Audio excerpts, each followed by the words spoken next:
রমজান শেষ হয়েছে শ্রেষ্ঠ দিন দিয়ে। রমজানের পরের মাস শাওয়াল। শাওয়াল মাসের প্রথম জুমা আজকে আমরা আদায় করলাম। তো রমজান মাস আমরা কাটাইলাম।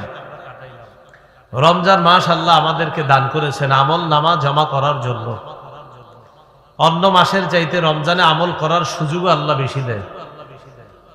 সাহারির সময় ওঠার পর লম্বা সময় সুযোগ পাওয়া যায় তাসবিহ পড়ার, ইবাদত করার, তাহাজ্জুদ পড়ার। এর মানে রমজানে প্রতিদিন চাইলেই তাহাজ্জুদ পড়া যায়।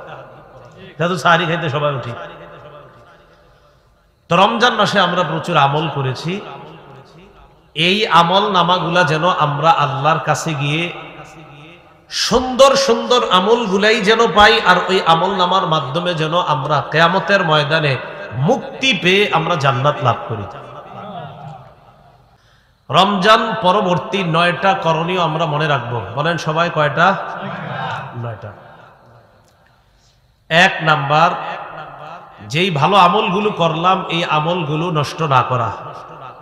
খাতা কলম যদি এনে থাকেন কেউ লিখে ফেলতে পারেন, কাজে লাগবে। সূরা নাহলের 92 নং আয়াতে আল্লাহ পাক রব্বুল আলামিন বলেন, ওয়ালা তাকুনু কাল্লাতী নাকাদাত গাজলাহা মিন বা'দি কুওয়াতিন আনকাসা। তোমরা ওই নারীর মতো হয়ো না যেই নারী শক্তভাবে পাকানো রশি, শক্তভাবে পাকানোর পর ওই পাকানো রশিটা আবার টুকরো টুকরো করে ফেলে, তার মতো হয়ো না। একজন নারী সুতা দিয়ে পাকায় একটা রশি মজবুত করে বানাইছে, সুন্দর একটা রশি বানাইছে, বানানোর পর এটা আবার টুকরা টুকরা করে ফেলছে। তো বানাইছে কেন? রমজান মাসে কত কষ্ট করলাম আমরা, আমল নামা জমা করলাম। এখন মনে করেন রমজানের পরে সবগুলা শেষ করে দিলাম, তো আমলগুলা করলাম কেন যদি শেষ করে দিই? তো আল্লাহ বললেন ওই নারীর মতো হয়েও না যেই নারী শক্ত করে রশি দিয়ে সুতা পাকাইলো, পাকানোর পর শক্ত করে ওই রশিগুলা বাঁধার পর আবার ওই পাকানো রশিটা ছিঁড়ে ফেলে, তার মতো তোমরা হয়েও না। সূরা মুহাম্মদের 33 নং আয়াতে আল্লাহ বলেন, ইয়া আইয়ুহাল্লাযীনা আমানু আতিউল্লাহ ওয়া আতিউর রাসূলা ওয়া লা তুবতিলু আ'মালাকুম। হে ঈমানদারগণ, তোমরা আল্লাহর আনুগত্য করো, রাসূলুল্লাহ সাল্লাল্লাহু আলাইহি সাল্লামের আনুগত্য করো, এবং তোমরা তোমাদের আমলগুলো নষ্ট করো না। তোমরা তোমাদের আমলগুলোকে বাতিল করে দিও না, নষ্ট করে দিও না। আমল নষ্ট হয় কিভাবে? আমল নষ্ট হয় অনেকগুলা কারণে, এর মধ্যে কিছু কারণ আমরা জানি। সূরা মাইদার 5 নম্বর আয়াতে আল্লাহ বলেন, ওয়া মাই ইয়াকফুর বিল ঈমানি ফাকাদ হাবিতা আমালু ওয়া হুয়া ফিল আখিরাতি মিনাল খাসিরিন। যে ব্যক্তি ঈমানের সাথে কুফরি করে তার আমলনামা বরবাদ, তার আমলনামা নষ্ট হয়ে যায়, আর আখিরাতে সে ক্ষতিগ্রস্ত হবে। নাউজুবিল্লাহ। তাহলে আমলনামা নষ্ট হয়ে যায় 1 নাম্বার জানলাম। ঈমানও আছে, সাথে সাথে আবার কুফরিও করে। নাউজুবিল্লাহ। আমলনামা নষ্ট হয় আরেকটা ভয়ঙ্কর অপরাধের কারণে, শিরিক করা। বলেন কি করা? সূরা জুমারের 65 নং আয়াতে আল্লাহ বলেন, ওয়ালাকাদ উহিয়া ইলাইকা ওয়া ইলাল্লাযীনা মিন ক্বাবলিক লাইন আশরাকতা লায়াহবাতান্না আমালুকা ওয়া লাতাকুনান্না মিনাল খাসিরিন। নবী, আপনার প্রতি ওহী প্রেরণ করা হয়েছে, আপনার পূর্ববর্তী যে নবীরা এসেছেন দুনিয়াতে তাদের প্রতিও এই ওহী প্রেরণ করা হয়েছে, যদি আপনি শিরিক করেন তো আপনার আমল নামা বরবাদ হয়ে যাবে। দেখছেন নবীরা আল্লাহ বলতেছে যে আপনিও যদি শিরিক করেন আপনার আমল নামা শেষ। তো নবীর এই কথা আল্লাহ বললেন। আমরা যে প্রতিনিয়ত কত পরিমাণ ভুল করি আল্লাহ জানে, যে এত এত ভুল আমাদের হয় মুখ দিয়ে। এই ভুলের কারণে অনেক সময় আমাদের আমলনামা আছে না গেছে, ঈমান আছে না গেছে, এটা আমরা জানি না। আল্লাহ আমাদেরকে হেফাজত করেন। সূরা আরাফ 147 নং আয়াত আল্লাহ পাক রব্বুল আলামিন বলেন, ওয়াল্লাযীনা কাযযাবু বিআয়াতিনা ওয়া লিকাইল আখিরাতি হাবিতাত আ'মালুহুম হাল ইউজজাউনা ইল্লা মা কানু ইয়ামালুন। যারা আমার আয়াতগুলোকে অবিশ্বাস করে, মিথ্যা সাব্যস্ত করে, ওয়া লিকাইল আখিরাহ, আখিরাতের সাক্ষাৎ যারা অস্বীকার করে, অবিশ্বাস করে, হাবিতাত আমালুহুম, তাদের আমলনামা সব বরবাদ। 5 ওয়াক্ত সালাত আদায় করেন, আবার যদি বলেন পরকাল আমি বিশ্বাস করি না, আপনার এই 5 ওয়াক্ত নামাজের কোনো মূল্য নাই। 5 ওয়াক্ত নামাজ পড়ে, আখিরাত বিশ্বাস করে না, সব বাদ। হুজুর আমি নামাজ পড়ি, রোজা রাখি, তবে আখিরাত নিয়ে আমার কিছু প্রশ্ন আছে। অনেক স্বঘোষিত কিছু শিক্ষিতরা এই প্রশ্ন করে, স্বঘোষিত শিক্ষিতরা এই প্রশ্ন করে, হুজুর আমি নামাজ পড়ি 5 ওয়াক্ত, তবে আখিরাত নিয়ে কিছু কথা আছে, এরকম বলে আর কি। কবরে যে আযাব হবে এটা আমার মাথায় আসে না, আমার নামাজ পড়ে 5 ওয়াক্ত, কবরে আযাব আসে এটা ওনার মাথায় আসে না। তো কবরের আযাব রে আমাদের অনেক মুসলমান বর্তমানে তৈরি হয়ে গেছে যারা কবরের আযাব অস্বীকার করে। আল্লাহ হেফাজত করেন। রাসূলুল্লাহ সাল্লাল্লাহু আলাইহি সাল্লাম 2 কবরের পাশ দিয়ে অতিক্রম করলেন। রাসূলুল্লাহ সাল্লাল্লাহু আলাইহি সাল্লাম অতিক্রম করার সময় বললেন, ইন্নাহুমা লা ইউআযাবান, এই 2 কবরওয়ালাকে শাস্তি দেওয়া হচ্ছে, নবীজি বললেন। এরপর আল্লাহ নবী বললেন, মা ইউআযাবানি ফি কাবীর, এই 2 কবরবাসী, 2 কবরওয়ালাকে বড় কোনো অপরাধের কারণে শাস্তি দেওয়া হয় না। এর মধ্যে একজন, আম্মা আহাদুহুমা ফাকানা ইয়ামশি বিন নামিমা, তাদের মাঝে একজন দুনিয়ার মধ্যে চুগলখড়ি করত, একজনের কথা আরেকজনের কাছে লাগিয়ে বেড়াইতো। এই ব্যক্তিকে কবরে এই কারণে শাস্তি দেওয়া হতো, এই কারণে কবরের মধ্যে শাস্তি দেওয়া হচ্ছে। ওয়া আম্মাল আখার, আরেকজন, ফাকানা লা ইস্তাতিরু মিনাল বাউল, এই ব্যক্তি প্রস্রাবের ছিটা ফোঁটা থেকে বাঁচত না, পবিত্রতা ভালোভাবে অবলম্বন করত না, প্রস্রাবের পর ইস্তেঞ্জার পর ভালোভাবে পবিত্রতা অবলম্বন করত না। এই 2 কারণে 2 কবরবাসীকে শাস্তি দেওয়া হচ্ছে। বলেন তো নবীজি এই কথাটা সাহাবায়ে কেরামকে যখন বলছে, এটা কি রাসূল ইন্তেকালের পরে বলছে না আগে?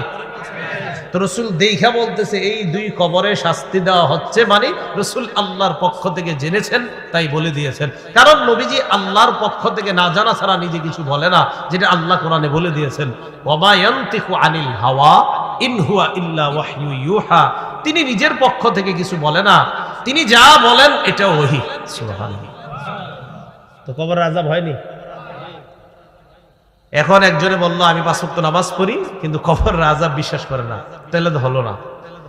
আল্লাহ পাক রব্বুল আলামিন সূরা আরাফের 147 নং আয়াতে বলেন, ওয়াল্লাযীনা কাযযাবু বিআয়াতিনা ওয়া লিকাইল আখিরাতি হাবিতাত আ'মালুহুম, যারা আমার আয়াতগুলোকে অস্বীকার করে, অবিশ্বাস করে, আর আখিরাতের সাক্ষাৎকে যারা অবিশ্বাস করে, হাবিতাত আমালুহুম, তাদের আমলনামা সব বরবাদ, তাদের আমলনামা নষ্ট হয়ে যাবে। আল্লাহ আমাদেরকে হেফাজত করেন। আমলনামা নষ্টের আরেকটা কারণ, সেটা হলো এমন কাজ করা যেই কাজে আল্লাহ রাগ হয়ে যায়। বলেন সবাই, এমন কাজ করা যেই কাজে কে অসন্তুষ্ট হয়? আমি আপনি এমন একটা কাজ করলাম যেই কাজে আল্লাহরে অসন্তুষ্ট করে ফেললাম, এরকম অসন্তুষ্ট করে ফেলার কারণে আল্লাহ আমার আপনার আমলনামা বরবাদ করে দিতে পারে। নাউজুবিল্লাহ। সূরা মুহাম্মদ 8 নম্বর 9 নম্বর আয়াতে আল্লাহ বলেন, ওয়াল্লাযীনা কাফারু ফাতাসাল্লাহুম ওয়া আযাল্লা আ'মালাহুম, যারা কাফের তাদের জন্য ধ্বংস, ওয়া আযাল্লা আ'মালাহুম, তাদের আমলনামা যা আছে সব ব্যর্থ করে দিয়েছেন আল্লাহ। কেন? যালিকা বিআন্নাহুম কারিহু মা আনজালাল্লাহ, এটা এই কারণে যে আল্লাহ যেই বিধানগুলা দুনিয়াতে দিয়েছেন এগুলা তারা অপছন্দ করে। কি করে? অপছন্দ করে, ভালো লাগে না আল্লাহর বিধান, নাউজুবিল্লাহ, ভালো লাগে না। ওয়া কারিহু মা আনজালাল্লাহু ফাআহবাতা আ'মালাহুম, আল্লাহ যা নাজিল করেছেন এটা ভালো লাগে না, অপছন্দ করে, তাই আল্লাহ তাদের আমল বরবাদ করে দিয়েছেন, নষ্ট করে দিয়েছেন। এখন বুঝেন সুদ হারাম এই কথাটা কার? কিন্তু আপনি এটা ভালো লাগে না, আপনি এটা অপছন্দ করলেন। সাবধান, সুদ যে হারাম, হারাম যাই না, অনেকে তো খান সুদ, এটা হারাম যাই না, এটা কিন্তু যাই না যে না এটা হারাম, আমি ঠিক করতেছি না, এমনি তো আপনি কামটা ঠিক করতেছেন না, কিন্তু এটাও নিশ্চিত জেনেন যে আমি যে সুদ খাইতেছি এটা হারাম, এটা হারাম, জি আল্লাহ এটা হারাম, এটা মাইনেন। কিন্তু যদি এরকম বলেন সুদ খানা হারাম, এটা হুজুররা কইলে হইবনি, এরকম যদি বলেন তাহলে সব শেষ। ফাআহবাতু আমালাহুম, আমল নামা সব বরবাদ। সুদ হারাম এই ঘোষণাটা কোথায় আছে? সুদ হারাম এটা যদি অস্বীকার করে তুই ইমানই থাকবে না। আল্লাহ বুঝার তৌফিক দান করেন। তো এবার দেখেন অসন্তুষ্ট আল্লাহ কিভাবে হয়। সূরা মুহাম্মদের আগেরটা গেল সূরা মুহাম্মদের ৮ এবং ৯ নম্বর আয়াত, আর এটা হলো সূরা মুহাম্মদের ২৭ এবং ২৮ নম্বর আয়াত। আল্লাহ পাক রব্বুল আলামিন বলেন, যালিকা বিআন্নাহুম কারিহু মা আসখাতাল্লাহ। আল্লাহ পাক রব্বুল আলামিন এক শ্রেণীর মানুষের ব্যাপারে বলেন, যালিকা বিআন্নাহুম ইত্তাবাউ মা আসখাতাল্লাহ ওয়া কারিহু রিদওয়ানাহু ফাআহবাতা আমালাহুম। যালিকা বিআন্নাহুম ইত্তাবাউ মা আসখাতাল্লাহ, তারা এমন জিনিসের অনুসরণ করেছে যেই জিনিস আল্লাহকে অসন্তুষ্ট করে। তারা এমন জিনিসের অনুসরণ করে যেই জিনিস আল্লাহকে অসন্তুষ্ট করে। ওয়াকারিহু রিদওয়ানা, আর তারা অপছন্দ করে আল্লাহর সন্তুষ্টিকে। নাউজুবিল্লাহ, দেখেন কি বলে আল্লাহ, যালিকা বিআন্নাহুম ইত্তাবাউ মা আসখাতাল্লাহ, তারা এমন জিনিসের অনুসরণ করেছে যা আল্লাহকে অসন্তুষ্ট করে। ওয়াকারিহু রিদওয়ানা, আর আল্লাহর সন্তুষ্টিকে তারা অপছন্দ করে। ফাআহবাতা আমালাহুম, তাই আল্লাহ তাদের আমল নামা বরবাদ করে দিয়েছে। নাউজুবিল্লাহ। এই জন্য আমল নামাগুলো আমরা যে করলাম এগুলা যেন বরবাদ না হয়। এবার দেখেন সূরা মুহাম্মদের ৩২ নং আয়াতে আল্লাহ কি বলেন, কাফা বিনাফসিকাল ইয়াউমা আলাইকা হাসিবা, হিসাবের জন্য আজকে তুমি যথেষ্ট, নিজে নিজের জন্য যথেষ্ট। তুমি একটু খোলো তোমার আমল নামাটা।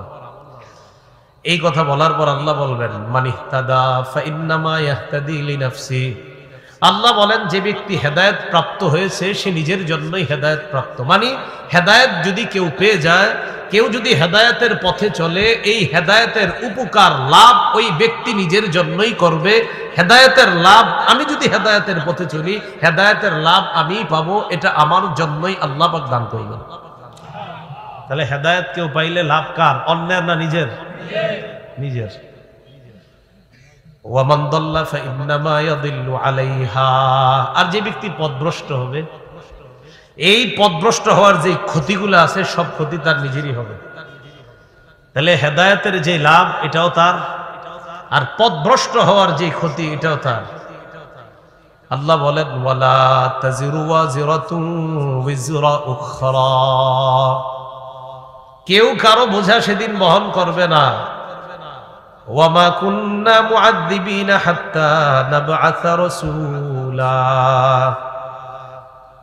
আমি শাস্তি দিব না কাউকে যতক্ষণ না একজন রাসূল প্রেরণ না করি। এর মানে আমি পৃথিবীর সব মানুষকে সতর্ক করার জন্য একজন আহ্বানকারী, একজন দাঈ, একজন মুবাল্লিগকে পাঠাই। পাঠানোর পর মানুষকে সতর্ক করি। সতর্কতা অবলম্বন যারা করবে তারা হেদায়েত পাবে, আর রাসূলদের কথা, দাঈদের কথা যারা অবলম্বন করবে না, মানবে না, সতর্কতা যারা অবলম্বন করবে না তারা ক্ষতিগ্রস্ত হবে, আর তাদেরকে আমি আযাব দিব। আমাদের দুশমন কয়জন জানেন? বলেন, আমাদের দুশমন ৪ প্রকার। বলেন কয় প্রকার দুশমন? বলেন তো দুশমন কয় প্রকার? দুশমন বানানে কয় অক্ষর? ৪ অক্ষর। বলেন কয় অক্ষর? দাল, শিন, মিম, নুন। বলেন দাল, শিন, মিম, নুন। আমাদের দুশমন কয়টা? ৪টা। দুশমন বানানে কয় অক্ষর? ১ নাম্বার। বলেন ১ নাম্বার। আমাদের ১ নাম্বার দুশমনের নাম দুনিয়া। ২ নাম্বার অক্ষর কি? শিনে শয়তান, আমাদের দ্বিতীয় দুশমন শয়তান। ৩ নাম্বার মিম, মিমে মাখলুকাত, আমাদের তৃতীয় শত্রু মাখলুকাত। ৪ নুন, নুনে নফস, আমাদের চতুর্থ দুশমন নফস। দুশমন বানানে কয় অক্ষর? দুশমন কয়জন? দুশমন ৪ জন পাওয়া যায় কোথায়? বলেন দুশমন বানানে। বলেন কোথায়? দুশমন বানানের মধ্যেই দুশমন ৪টিকে খুঁজে পাওয়া যায়। দালে দুনিয়া, শিনে শয়তান, মিমে মাখলুকাত, নুনে নফস। দুশমন ৪টা, বানান 4টা, আবার এই 4টার মধ্যেই পাওয়া যায় দুশমন। সুন্দর একটা সিস্টেম শিখে গেলাম, তাহলে আর ভুল হবে না আমাদের। দুশমন, দুশমন। আচ্ছা যাই হোক, এর মধ্যে দ্বিতীয় শয়তান, এই শয়তান নামক শত্রু থেকে আল্লাহ আমাদেরকে হেফাজত করেন। রমজান পরবর্তী চতুর্থ কাজ, আমার আগে যিনি আলোচনা করেছেন, সম্ভবত এর আগে যিনি আলোচনা করেছেন, নামাজ সম্পর্কে খুব আলোচনা করছিলেন, সম্ভবত কদ আফলাহাল মুমিনুন থেকে রমেশ, যতক্ষণ ঘুমাইছি ততক্ষণ শুনিনি, ঘুম থেকে ওঠার পরে কদ আফলাহাল মুমিনুন থেকে সম্ভবত তিনি আলোচনা করছিলেন, ততটুকু শুনছি। তো 4 নাম্বার কাজ, রমজান মাসে বলেন তো নামাজ বেশি পড়ছি না কম পড়ছি? এই জায়গাটা গুরুত্ব সহকারে শুনবো। রমজানে নামাজ বেশি পড়ছি। এশার নামাজ আজকে পড়ছি 9 রাকাত, রমজানে পড়ছি 29 রাকাত। এশার সালাত ফরজ পড়লাম 4 রাকাত, সুন্নত পড়লাম 2 রাকাত, তারাবি পড়লাম 20 রাকাত, এই হলো আপনার কত রাকাত? 26 রাকাত। বিতির পড়লাম 3 রাকাত, এই হলো কয় রাকাত? 29 রাকাত। এখন বলেন তো 29 রাকাত এশার নামাজ পড়লাম, সিজদা কি রমজানের বাহিরে বেশি দিলাম না রমজানে বেশি দিলাম? তাহলে বোঝা গেল রমজানে নামাজের অভ্যাস আমাদের বেশি আছে। এই যে মাদ্রাসার যে মসজিদটা, এই মসজিদে রমজান মাসে ফজরের নামাজে মুসল্লি আজকে ফজরের চেয়ে বেশি হয়েছে না কম হয়েছে? বেশি হয়েছে। তাহলে আজকে ফজরের নামাজটা এই মসজিদই তো হয়েছে। আরে ফজরের নামাজটা এই মসজিদে হয় নাই? তো রমজানের ফজরে যেই মুসল্লিগুলা এই মসজিদে আসছে, আজকে ওই মুসল্লিগুলা কি এলাকায় ছিল? তো আসে নাই কেন? হ্যাঁ, খুব মন দিয়ে বুঝেন কথাটা। তাহলে রমজান মাসে আমরা ফজর পড়লাম, এলাকাবাসী মুসল্লিও বেশি হলো। আজকে রমজানের বাহিরে আমরা ফজর পড়লাম, ওই পরিমাণ মুসল্লি হলো না। রমজানের ফজরের মুসল্লি যদি বাকি 11 মাস ফজরে ওই পরিমাণ মুসল্লি হয়, শয়তান আর বেঈমানদের ঘুম হারাম হয়ে যাবে। যে মুসলমানরা শুরুটা করল। রমজান মাসে আমরা স্বাভাবিকভাবে নামাজ একটু বেশি পড়ছি, এই অভ্যাসটা সারা জীবন ধরে রাখার তৌফিক দান করেন। সূরা বাকারা 238 নং আয়াতে আল্লাহ বলেন, হাফিজু আলাস সালাওয়াতি ওয়াস সালাতিল মুস্তা ওয়া কুমু লিল্লাহি কানিতিন। তোমরা নামাজের প্রতি যত্নবান হও, বিশেষ করে মধ্যম নামাজের প্রতি তোমরা যত্নবান হও। قال رسول الله صلى الله عليه وسلم إن أول ما يحاسب به العبد يوم القيامة صلاته। কিয়ামতের ময়দানে সর্বপ্রথম আমলনামার মধ্যে নামাজের হিসাব হবে। আল্লাহ বলেন তোমরা নামাজের প্রতি যত্নবান হও, বিশেষ করে মধ্যম নামাজ দ্বারা কি উদ্দেশ্য? মুফাসসিরিন কেরামের মাঝে মতভেদ। হাদিস থেকে বোঝা যায় মধ্যম নামাজ দ্বারা আসরের নামাজ উদ্দেশ্য। কোন নামাজ? সহিহ বুখারীর 6396 নং হাদিসের বর্ণনা।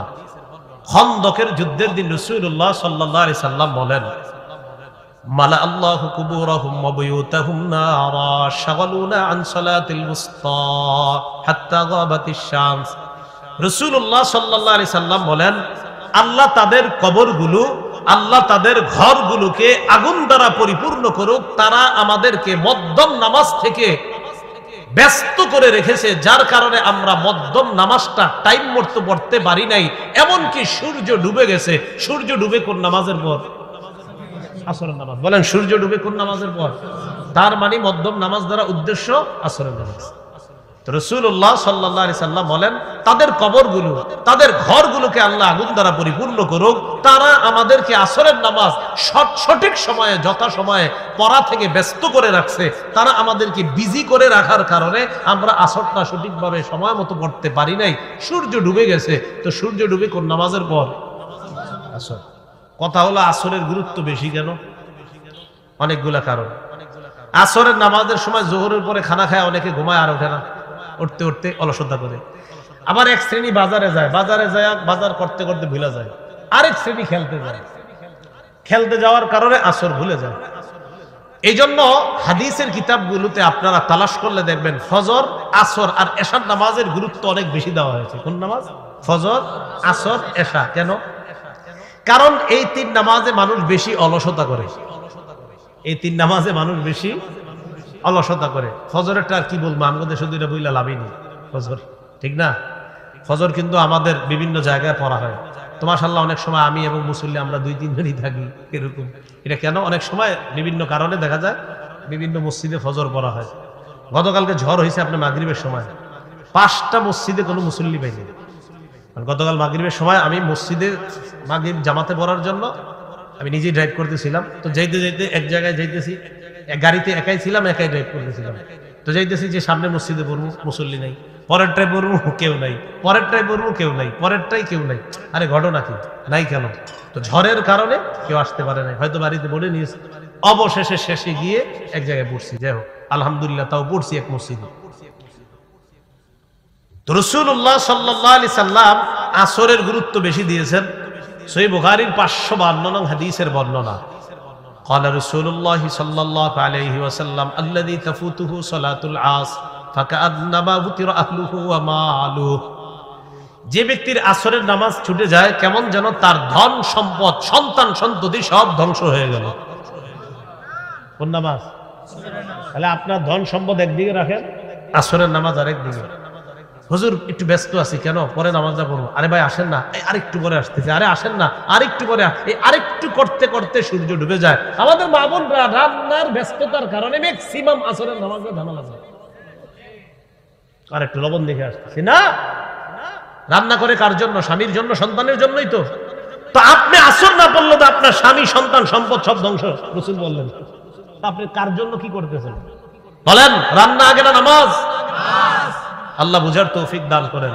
হ্যাঁ, এর মানে এই না যে আপনি সব পুরে ফেলবেন, বিষয় তো আছে অবশ্যই। চাইলেই সব হয়, চাইলেই। মনে রাখবেন, আল্লাহর কাজ করার জন্য যদি আপনি নিয়ত করেন আর চেষ্টা করেন, আল্লাহ আপনাকে সহজ করে দিবে সব। আপনার রান্নাও হবে, সবই হবে, ঠিক হবে সব। আর যদি আল্লাহর কাজ করার জন্য আপনার নিয়ত না থাকে, দেখবেন দুনিয়ার সবকিছু আপনার কাছে একটু দেরি দেরি মনে হয়।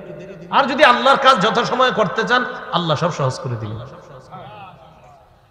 সহিহ বুখারীর 553 নং হাদিসের বর্ণনা, قال رسول الله صلى الله عليه وسلم من ترك صلاة العصر فقد حبط عمله।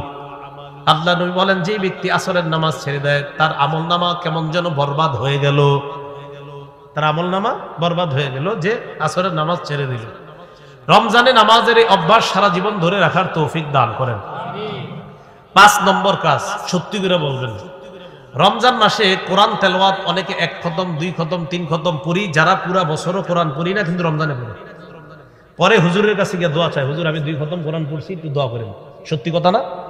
আমাদের অনেক মা বোনরাও রমজানে কোরআন খতম করে, দাদা দাদি নানা নানুর কবরের আযাব মাফের জন্য কোরআন খতম করে। তো বাকি 11 মাস কেন কোরআন খতম হয় না আমাদের, বলেন?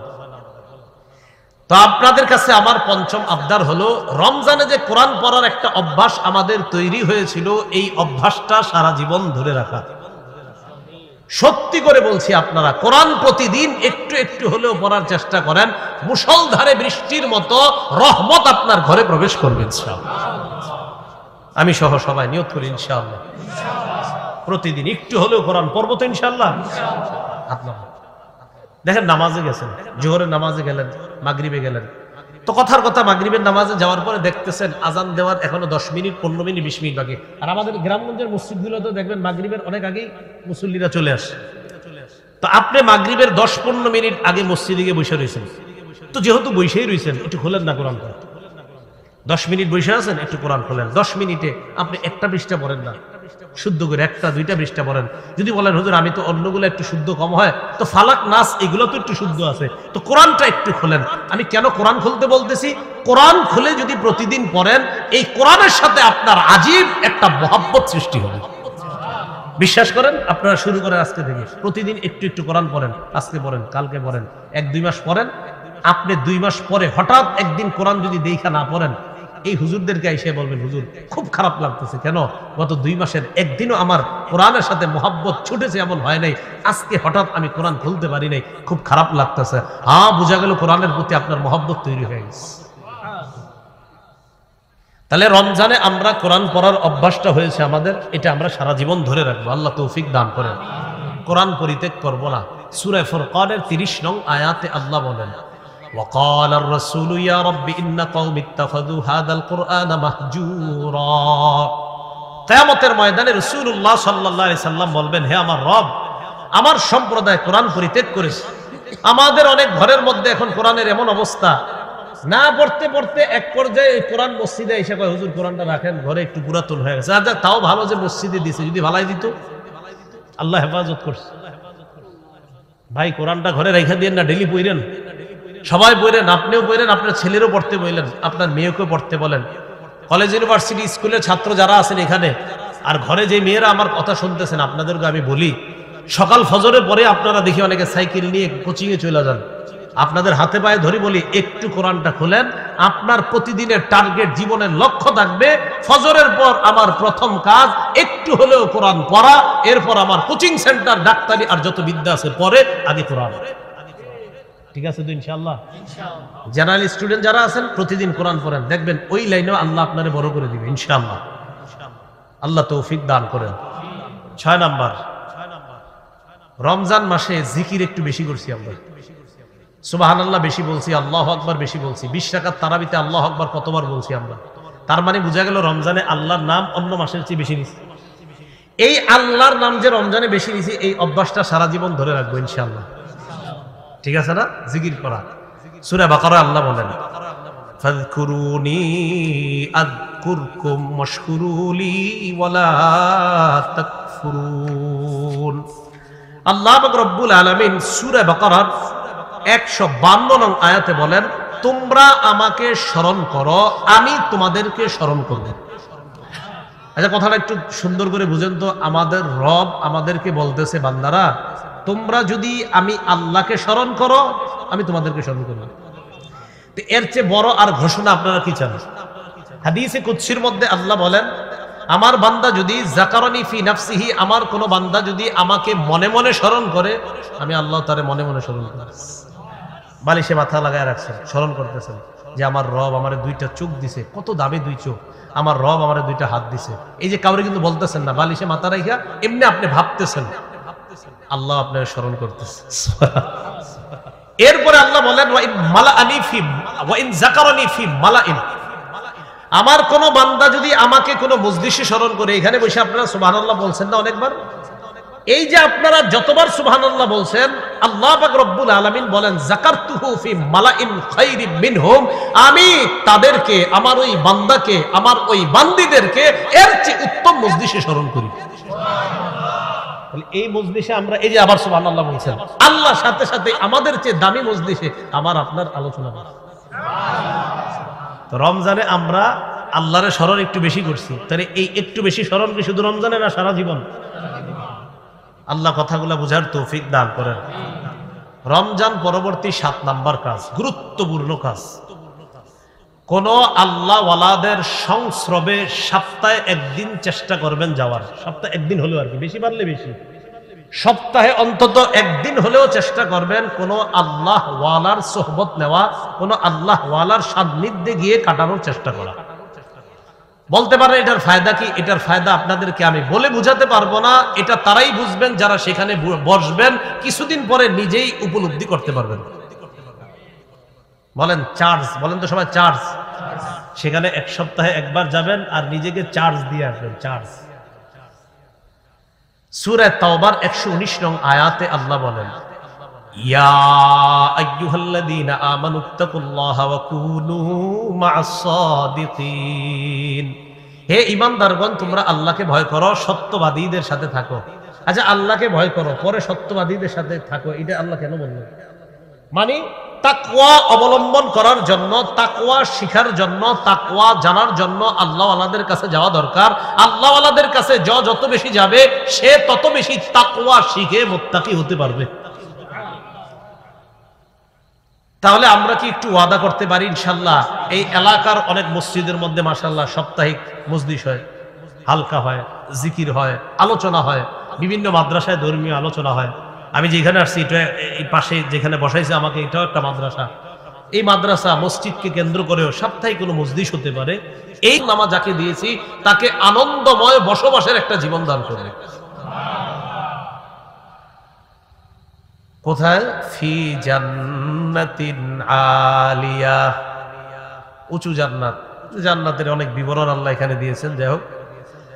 এরপরে দেখেন কি বলে, ওয়া আম্মা মান উতিয়া কিতাবাহু বিশিমালি, যার আমল নামা বাম হাতে দেওয়া হবে, ফায়াকুলু ইয়া লাইতানি লাম উতা কিতাবিয়া, ওই ব্যক্তি বলবে ইয়া লাইতানি লাম উতা কিতাবিয়া, হায় আমার আমল নামা যদি আমাকে না দেওয়া হতো। যার আমল নামা বাম হাতে দেওয়া হবে সে বলবে আমার আমল নামা যদি আমাকে দেওয়া না হতো।